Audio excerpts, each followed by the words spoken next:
Bravo à toi d'avoir accepté cette mission. Nous allons te présenter les quelques notions dont tu auras besoin cet après-midi. Attention, n'oublie pas de prendre des notes, car toutes les informations te seront utiles pour l'enquête d'emploi et même dans ta vie de tous les jours. En France, la population totale se divise en deux catégories, les actifs et les inactifs. La population active est l'ensemble des individus qui ont un emploi ou qui en recherchent un.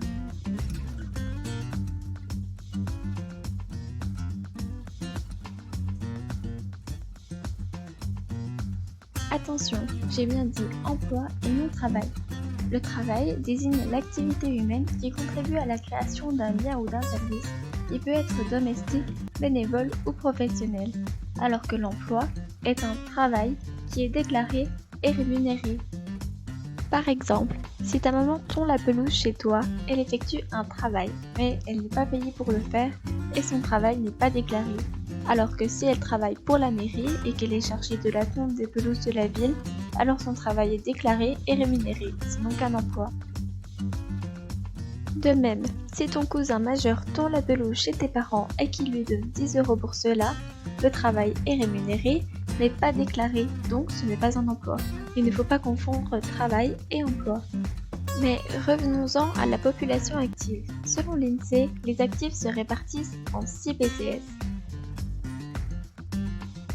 Là, je crois que je t'ai perdu. Petite explication.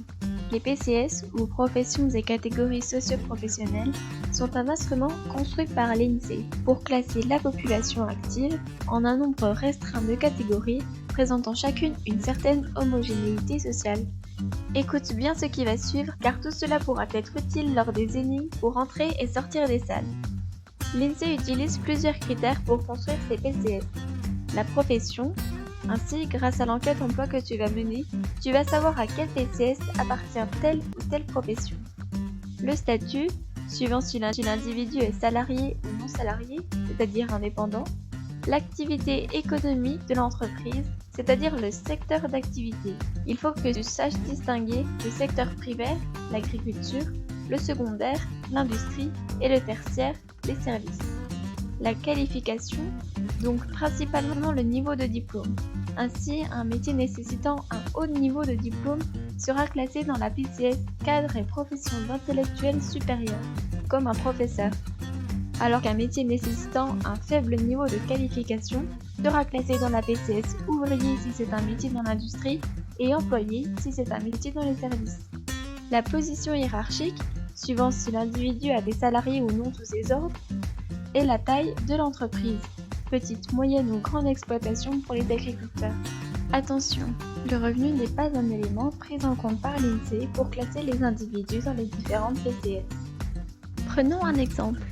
Si tu veux devenir avocat ou avocate, tu feras partie des cadres et professions intellectuelles supérieures, alors que si tu veux travailler à la chaîne à l'usine Nestlé, tu seras ouvrier ou ouvrière. Bon, donc tu as tout compris sur la population active. Passons aux personnes dites inactives. Je te laisse changer d'onglet internet. A tout de suite.